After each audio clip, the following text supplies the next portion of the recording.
Good day, students, and welcome to the overview of Assignment 1. We are going to get right into it, and before I actually give you the breakdown of the question and take you through the question itself, I just thought that it might be better for me to go through how to actually do the essay or to construct it.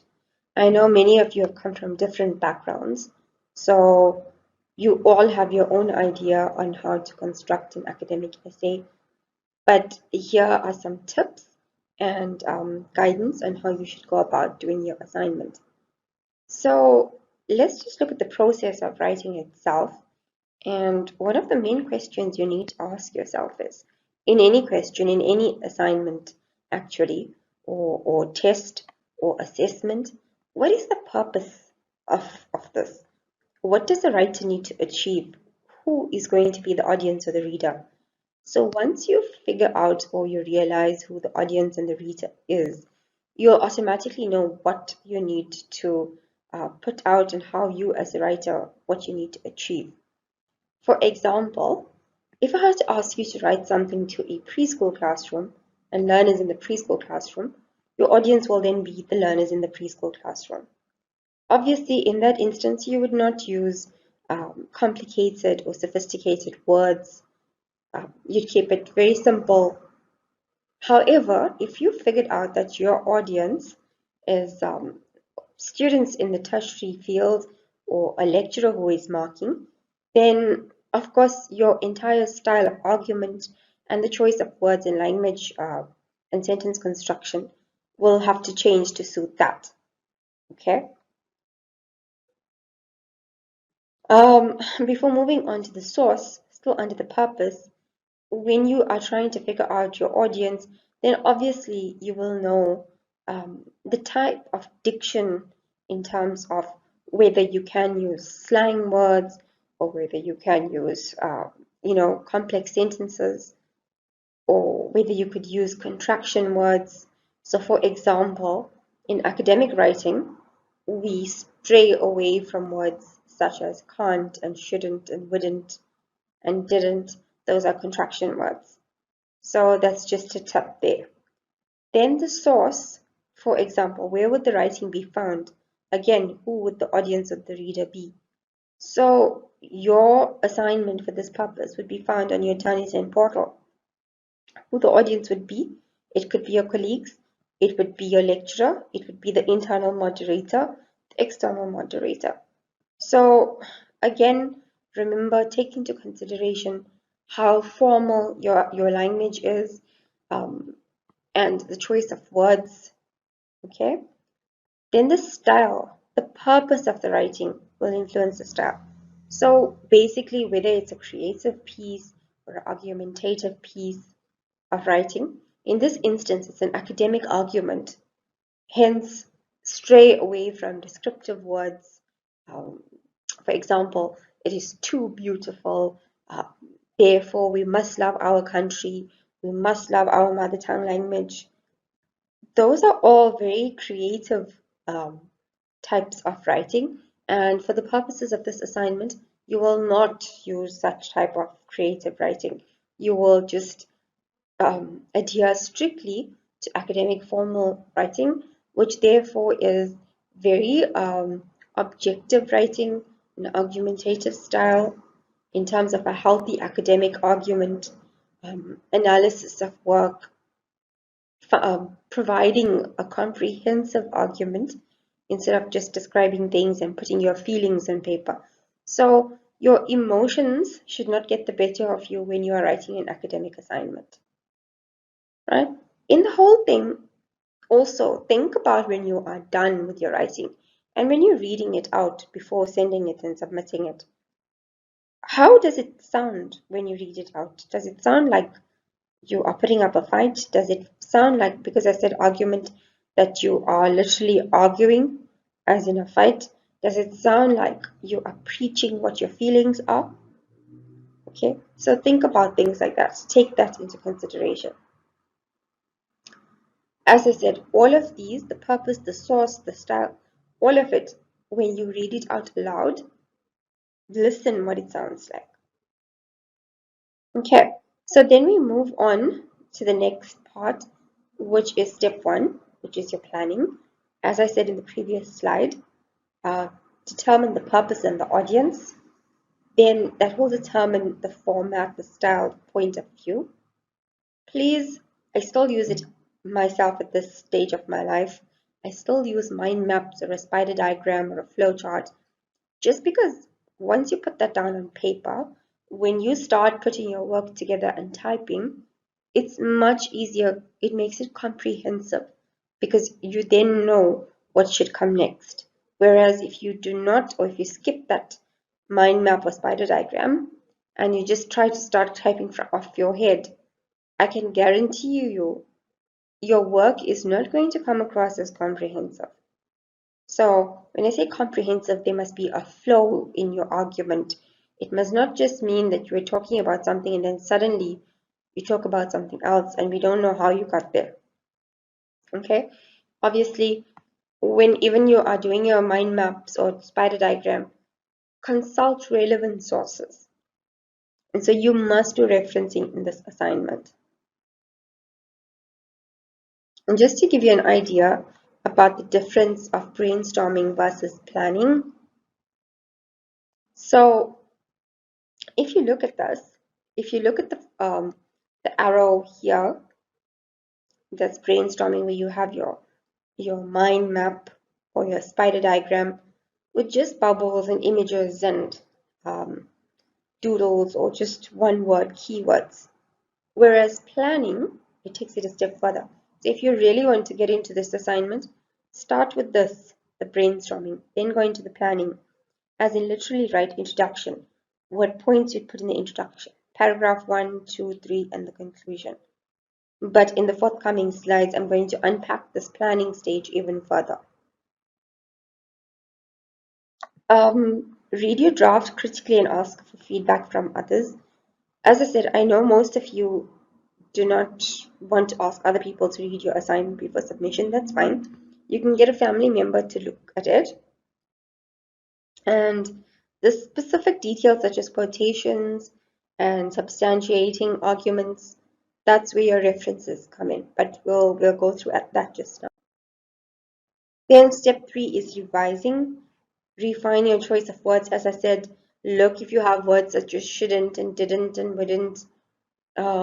If the proper nouns are correct, beginning proper nouns with capital letters, your grammar, all of that, right? Whether those paragraphs have sequence and whether it flows, that means whether it's comprehensive. Eliminate ambiguity, unnecessary words. An example of unnecessary words, it was too bad. It was, I feel very strongly about this. You can either say, oh, I strongly agree with this. You can just say, I agree with this. Or I disagree with this. Okay? There's no need for I strongly feel.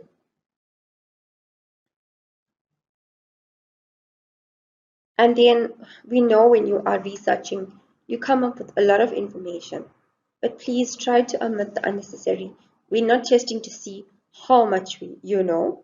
We're testing to see if you know everything, but you know how to apply the relevant parts to this. Right? Step 4 is editing and proofreading. As I said, please check. Remember, you're typing on Microsoft Word. It picks up where there's grammatical errors. Do not just ignore it. Go back and see what's the suggestion for the grammatical error. It picks up where there's spelling mistakes. Go back and see how to correct the spelling mistakes. Ensure that your laptop or your device that you're typing on is set on UK English, not USA, so that the words are spelled correctly with the UK, United Kingdom text. Right? Present your finished piece of writing. This is after you planned, then you wrote it, then your draft, you read it, you finally did, you edited it, you proofread it again, you're finally happy with it. Then obviously you present. You're not going to present live, but you'll submit it via Turnitin. So I know this image of the burger makes everybody hungry generally, but I'm just a simplified version of um, how you can think about constructing the essay itself. So the hamburger method. Essays are like sandwiches or burgers. There's different parts, with the top bun being the introduction. The body is the patties and all the garnish in between, and then the bottom bun is a conclusion again. Right? Again, keep this image in mind, because as I'm going to take you through the intro and conclusion, you'll see why this makes sense. There are generally, as you know, three parts to the essay: intro, body, and concluding paragraph. Again, use each of this to break it up and attach the sentences that you want to add here. I'll take you through each of these just now. Remember, the fourth thing that should be here is referencing. Okay? You must reference. So, in the introduction of your assignment, right, you will literally say, in this essay, one will. Now, notice how I'm saying one. Notice how I'm saying one and not I. So avoid using I, which is very subjective, as much as possible. Okay? If you use it once in the entire essay, that's fine, but do not use it more than once. So what words can you use alternatively? In this essay, one will discuss whatever. Or this essay aims to analyze, or the elements or factors that will be discussed in this essay are. And this is just an idea or some clues or tips on how you should or how you can begin your introduction. Then the body of the assignment. Please use paragraphs. Please use paragraphs. I repeat, please use paragraphs. A paragraph is between 5 and 10 lines. A paragraph is between 5 and 10 lines. If your paragraph is, if you have 3 lines or 2 lines, that is not a paragraph. If you have a whole chunk of 20 lines, that's also not a paragraph. So remember, a paragraph should be between 5 to 10 lines. Each paragraph should be in, each idea or element should be in a new paragraph. Do not mix them up. Quote and reference legislation and other relevant sources in each paragraph, in text referencing. How you can begin each part of the paragraph. If you think back to the burger slide, and if you think of under paragraph, it said topic sentence. Your topic sentence in each one is basically the element that you would be discussing. So for example, you'll begin with the first element that will be discussed is the, or it can be argued that the writer uses this in order to emphasize. Now, the first element will be your topic sentence, and where it said it can be argued that the writer uses this, this is where your reference will come in. So you have to do in-text referencing in each part of the paragraph to support the idea that you are trying to discuss, or the element that you're trying to discuss in that paragraph.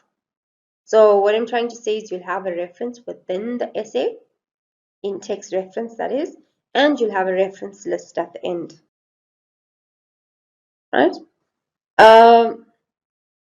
In the conclusion,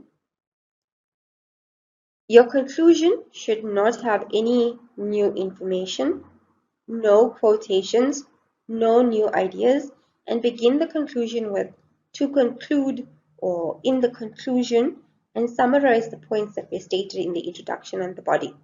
So what I'm trying to say is, if you think back to the burger slide again, remember I said the top bun and the bottom bun are the intro and the conclusion, right?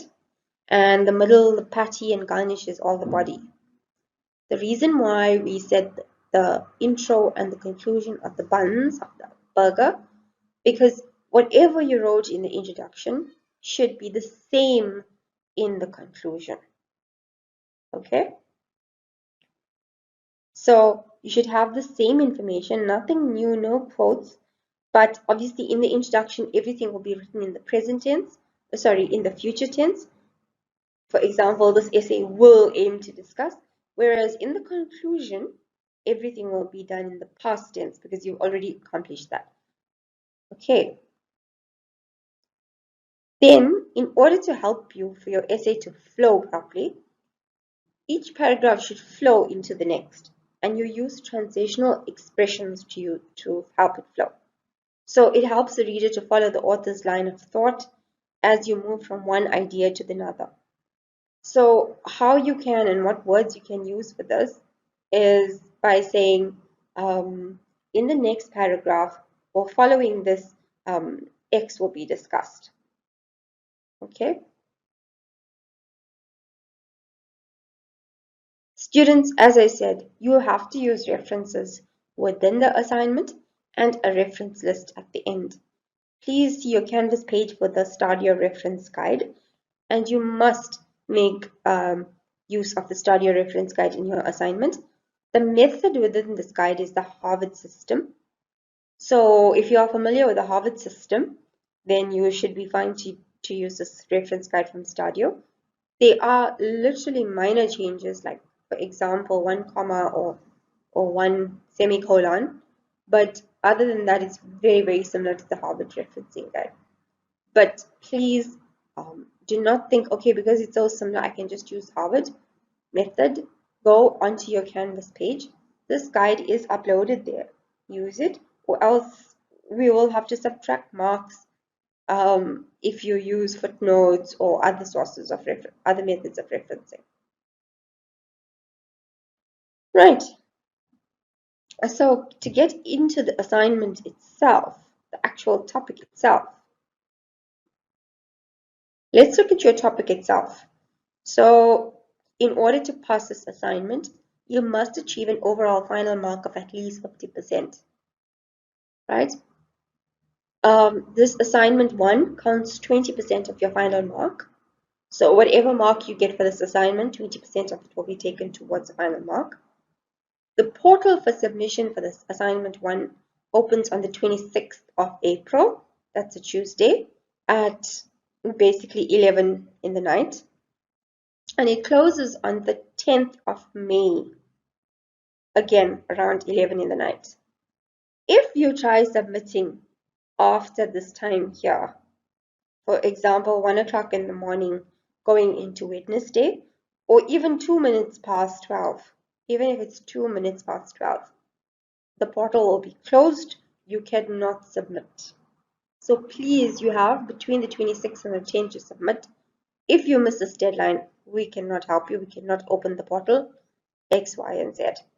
Remember, the assignment counts 100 marks in total. So it's the total mark of it is 100 marks. That means it's quite a big assignment for you to complete.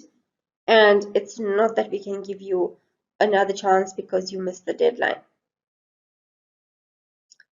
There are no grace periods allowed for any assessments. So if you miss the final deadline on the 10th of May for assignment 1 at 11 o'clock in the night or 23:59 in the night, that is it. We cannot open it for you on the next day, the 11th of May, and so forth. Unless it's exceptional circumstances of a death in the family and you prove the death certificate of the person who died, or you were sick in hospital and you have a doctor's note. If not, you missed it or work purposes or whatever the case is, or no data or device didn't work or it froze X, Y, and Z, we cannot help you. You will get 0.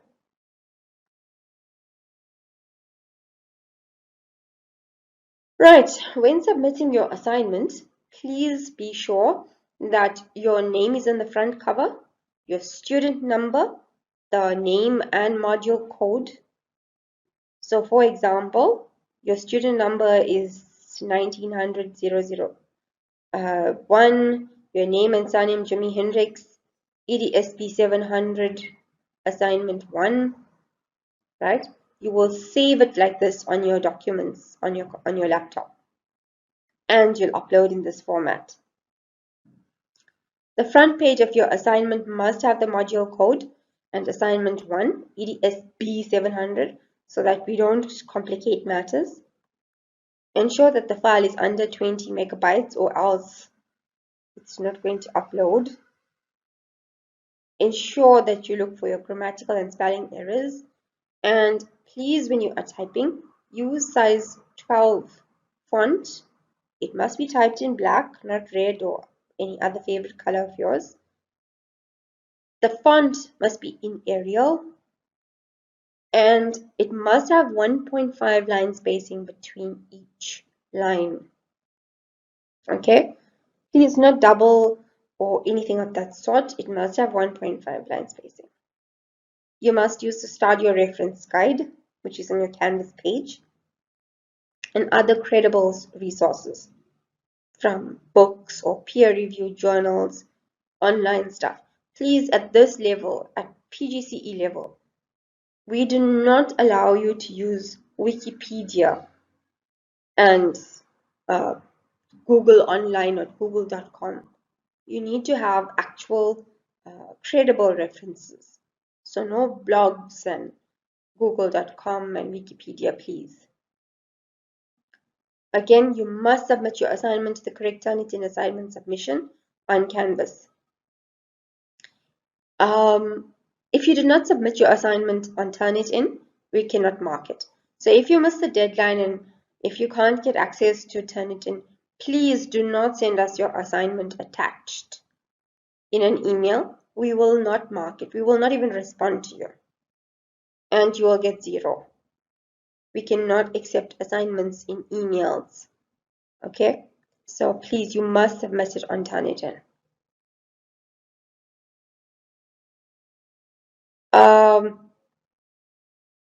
Remember, Turnitin takes a while to produce a report, hence I emphasized at the beginning, if you complete your assignment on the 9th of May at midnight, please, you have to upload it as quick as possible. You won't even get a chance to edit it after that.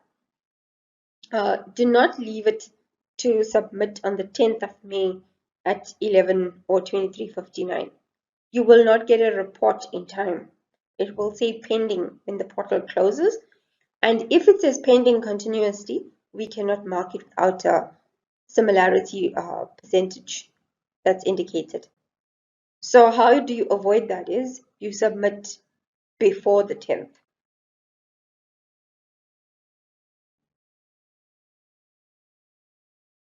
Right, the acceptable level of plagiarism on Turnitin is 10% for PGCE. In your assessment guide, it says 15%, but that is an error. I do apologize for that. But you have 10% similarity that you are allowed. You have 3 submissions to ensure you meet this requirement. Therefore, again, I'm stressing, do not leave your first submission for the 10th. You will not have this opportunity to edit and re-upload and edit and re-upload because you won't have time. So try a few days before the final due date so that you can see what's your level of plagiarism or similarity, and then you can edit it and resubmit until you come somewhere here, 10% or so.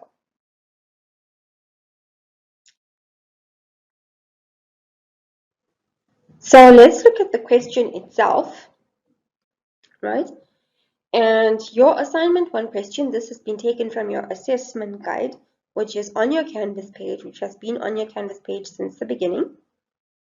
All right. You have recently been appointed as a teacher in a secondary school. And during your first week at the school, you've realized that despite the diversity of learners at the school, there are only 2 languages that are offered as the home language and first additional language. Upon bringing this to the attention of the school principal, he had responded that the governing body had decided the choice of languages within the school.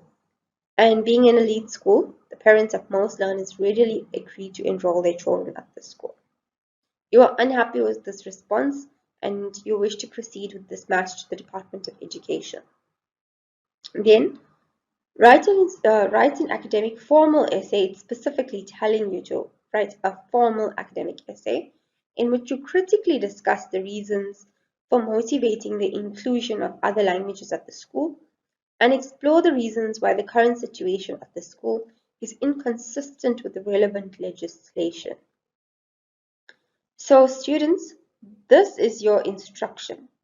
In the introduction, when you say in this essay, one will look at this, this, and this, you will basically say, in this essay, one is going to look at whatever, and the aim of the essay is to critically discuss the reasons and so forth. So this is where you'll get your aim or purpose of the essay. And this purpose or aim must be stated in the introduction. Okay? So I'm giving you a big clue here. This part here must be stated in the introduction as the purpose or aim of the essay. In your response, you must critically discuss and refer to the following sources.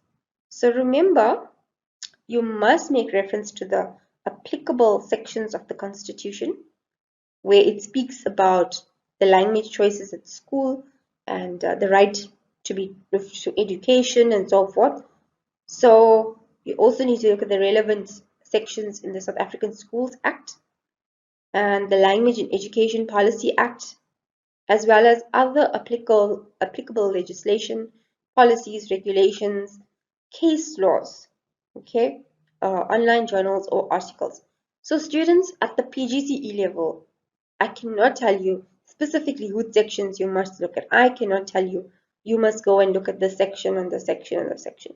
You need to know with guidance of the slides that I gave you and PowerPoints and your research and your reading, the actual legislation by the links that I put up, you need to now know how to take the relevant sections from there, which is applicable to this scenario.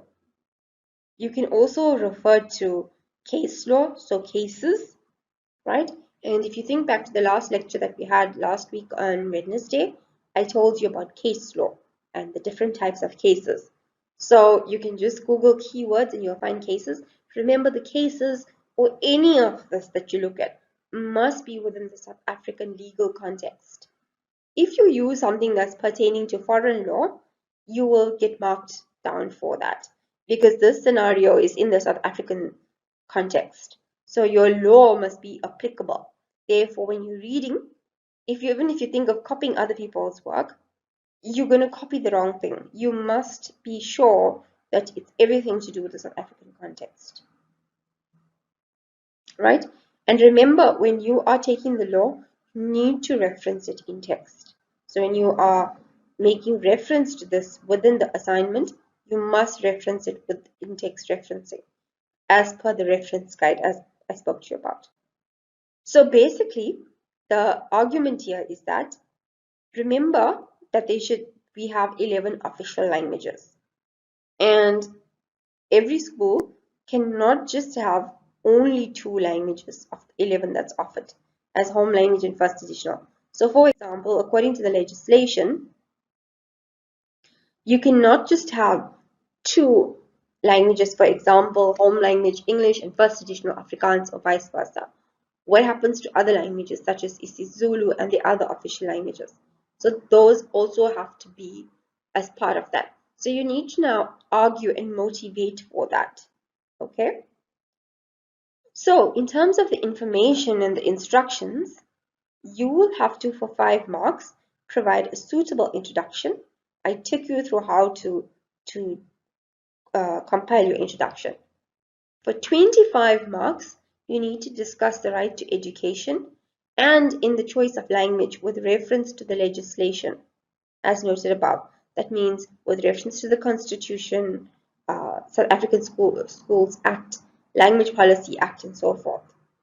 You need for 20 marks to identify the main aims of the Language and Education Policy Act and briefly discuss the contradiction that the policy poses. So I cannot tell you what's the aims again. Look at my slides, you'll be guided. Go back and read the Language and Education Policy Act. Right? You're going to look at the aims of it. Please, students, when you are putting down the aims in your assignments, it's a lot. So do not, for 20 marks, do not give me 1 sentence or 5 sentences. I cannot give you 20 marks for 5 sentences. Use your discretion and see how much more you have to put in for 20 marks. When you are quoting the main aims from the Act, you will have to reference it. If you just put it in there and type it or copy and paste without referencing it, you will be marked down. For 25 marks, critically discuss how the introduction of multilingualism at school or the addition of more languages will impact on the human and material resources of the school. Okay, so basically for 25 marks, we're asking you, hypothetically, if they had to introduce other languages, for example, isiZulu or Siswati or, any of Sepedi at the school. Now, remember, at the school currently, in the scenario, they just have 2 languages. They're not telling you which 2 languages, but they're just saying only 2 languages of the 11 official. That means they only have those 2 teachers, right? In terms of language teachers. If we are to introduce more languages at the school as choices for first additional and home languages, that means we would have to get teachers that can teach those languages. How then will this impact on the human resource? What about the textbooks that has to be provided in those languages? So think about how this will then go on to impact on those resources. Also, provide suggestions as to how these sources or these issues can be addressed. So what would be alternatives if you don't go out and get those textbooks? Or how would you deal with the situation? End off with a suitable conclusion. I took you through on how to do a conclusion. Ensure that your grammar, language, and spelling are appropriate. You're getting 10 marks for that. That should be the easiest 10 marks because you're using Microsoft Word. Your reference list at the end. I'm preaching to you. You must have in-text references within the assignment, and at the end, your reference list must have a minimum of 10 references. That means your list at the end, if I see 2 references there, you are not going to get, you'll obviously fail that part, right? You'll get a very low mark. So you need to have a minimum of 10 references. So you can reference the Constitution, South African Act, the Schools Act, Language Policy Act, that's 3 already. Then case laws, 4, 5, journals, 6, 7, articles, 8 or 9, and one of any of policies or regulations, 10, 11. You can go on and on, but I just gave you some examples of what I'm talking about, right? Google Scholar is a good place to find academic journals and academic articles. Google Scholar. Right. I'm not going to take you through the planning again. I think by now I've drilled this into you, but please pay attention to the rubric. So the rubric is found in your assessment guide after the assignment question. And just to take you through the rubric in terms of what I discussed earlier. So where it says a suitable introduction for 5 marks, start with saying how, remember I took you through this. This essay will look at whatever, or this essay will discuss. And if you think back to the instructions where it says critically discuss this, this, and this, those things should fit in here. So I'm basically telling you what to do, right? In terms of the rubric, if you clearly engage and outline what is to come in the essay and you create an interest with the reader, you'll get an outstanding 4 to 5 out of 5 marks. If it's well stated, the main points are outlined, but it doesn't really captivate your interest, right? It's not too clear, but it's there. You'll get 3 out of 5, which is just adequate. You'll get a 2 elementary if the topic is just stated, but there's no indication of the main points and what you'll cover. And obviously 0 if you don't have anything much mentioned, you just give an introduction with 1 or 2 lines. Remember that your introduction is a map. Your introduction, think of it as a map. So the way your introduction will tell the reader how to navigate and what to expect in the rest of the assignment. Then question, or the second part of it, discuss the right to education and in the choice of language with reference to the legislation as noted. 25 marks. Again, this is the part of the rubric that deals with this. Basically, your discussion must be clear. Um, you must obviously talk about the reference to the legislation, looking at the choice of language, those bullet points for the Constitution, South African Schools Act language, Policy Act, and so forth. All of that must be discussed here with the right to education and the choice of language. So you must discuss from each of those pieces of legislation and other sources regarding the choice of language and with reference to those legislation, and also the right to education. So there you'll say in this legislation it says this, this, and this about the right to education and in the choice of language and so forth. Again, depending on what mark you want to get, this is how you should go about answering it. If you give us something vague or partial, you're going to get a 13 out of 25. If you don't give us much discussion, you literally briefly mention it in passing, in one sentence or so, you'll get a 0 out of 25. Then the main aims of the Language Education Policy Act and the contradictions. Again, you will first start off with identifying and stating the main aims of that Education Policy Act, Language and Education Policy Act, and then you will discuss the contradictions it poses in the policy. So for example, it states X, but in reality, it cannot be in this way. So for example, it will say every learner should have the right to be taught in his or her choice of language. But then what about the school policy? That's now you can see this contradiction. What about if there's only one learner in the school who speaks hypothetically they speak Sepedi. Only one learner in a school of 1,000 students, one learner speaks that.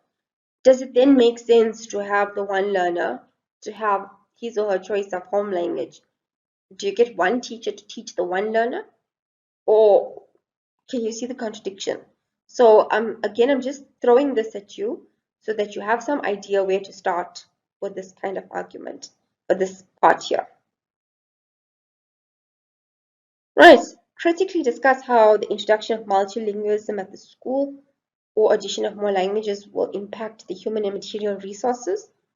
Again, taking you back to the previous slides, I did tell you what this will mean, how this will impact, but just to look at this with the rubric, you can see if you give us a good discussion and you give us suggestions as well, you should get a fairly good mark out of 25. If you give us some vague discussion, you don't really give us a suggestion, please, at PGCE level, you're not a first year student in undergraduate anymore. So we're not expecting you to give us illogical suggestions.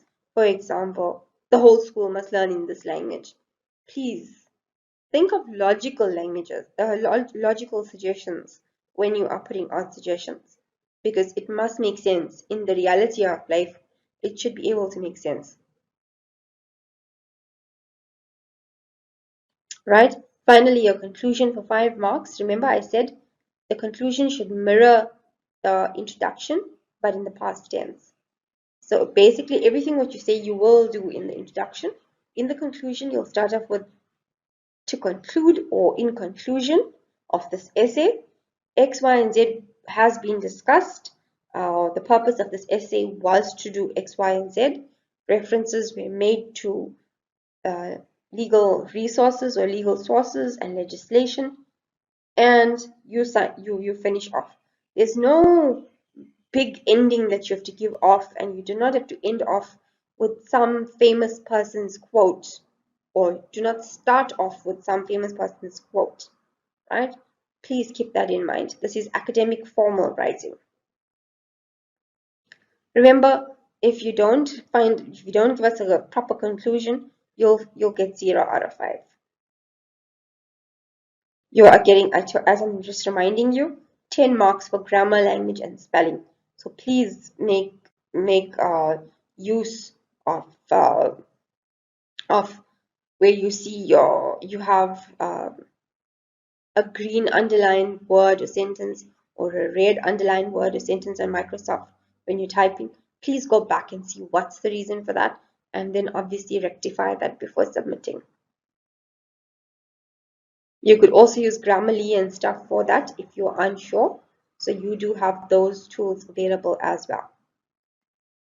Your assignment should be approximately 6 to 7 pages, which includes your reference list. So if your assignment is 5.5 and your reference list is 1.5, or your assignment is 6 and your reference list is 1 page, remember minimum 10 references on your reference list. And students, it is called a reference list, not a bibliography. A bibliography is when you're doing your honors and masters, then you have a bibliography. It's everything that you read. A reference list is every reference that you used in text of the assignment, inside the assignment, should be present in the reference list. If I look at your reference list, I must be able to find a matching reference for that in the assignment. Remember, the reference list, including reference in-text referencing, is 10 marks. So if you leave this out, you will miss out on 10 marks. Right. Lecture notes and PowerPoints, Wikipedia. Please, you can use the lecture notes as guidance, as I said, but do not go and quote significantly from the slides and stuff, and no Wikipedia. You obviously will use quotes from the actual legislation, right? Assignment queries. Now, the fun actually starts once you submit. Your assignments are marked by lecturers and outsourced markers. So there's about roughly 2,000 of you registered for PGCE. Yes, 2,000. Now, I know it's not your problem, but consider when we are marking, we need to get 2,000 assignments marked. And each assignment is 6 or 7 pages. So 2,000 times 6 or 7 pages, right? And there's 3 of us lecturing this module. So 3 of us cannot mark 2,000 assignments within a short space of time. Hence, outsourced markers assist with that. And we still mark our quota of 40 or more, and outsourced markers help as well. So should you wish your query to query your assignment for any reason, it must be directed to the lecturer that marked your submission. Obviously, in a respectful manner, right? Please don't tell us in your emails, why did I get 70% and not 90% for my assignment? I did X, Y, and Z, but I still failed. I did X, Y, and Z, but I still got 50%. I should get more. Remember, your lecturers have experience in marking, in lecturing. We've done this for years. So please do not, obviously it's your right to query, but please do not use a tone that you know more and therefore you feel like your assignment deserves more. Your assignments will even be moderated. So it's not like the lecturer doesn't like you or doesn't know how to mark, therefore you failed or got a low mark. There must be some justification. So do not tell us, I deserve a higher mark, because obviously we know how to mark. Okay? But there might be genuine queries where maybe a marker mistakenly, because we're marking so much, forgot to mark a paragraph or didn't justify why or you got 2 out of 5 or didn't give you a mark for the conclusion when you had one. Okay, those kind of things. Lecturers will either place a name or acronym at the end of your assignment so you know who to direct your query to. And should your assignment be marked by an outsourced marker, that means it's not marked by me, Monsieur Prasad, or by Dr. Pariachi or Dr. Singh, then an outsourced marker marked it, and you'll send your queries for that to the module coordinator, who is Dr. Pariachi, and then she'll direct you to the outsourced marker. Right? The subject line of your email with your query must start with EDSB700 assignment 1, because we lecture on other modules as well. So we need to know when we look at your assignment which or who's the or what module this is, so we can open it immediately and look. Okay, we'll look at EDSB, that module, and they are looking to query assignment 1, right? So The assignments are moderated internally and externally. Hence, please wait for approximately 6 weeks of the date that you submitted. So we still must mark it. Remember, get through all 2000.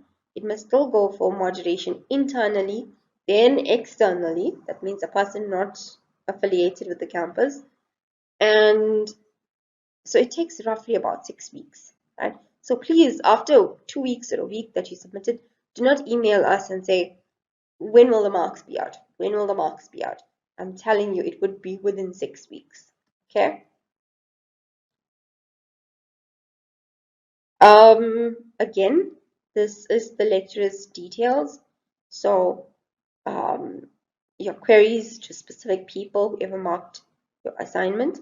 Oh, and the other lecturer with us will be marking is Miss Carolyn Trim. So this is her acronym. And if you see that she marked your assignment and you have a query, then that's her details, right? The module coordinator will post an announcement when the portal is open.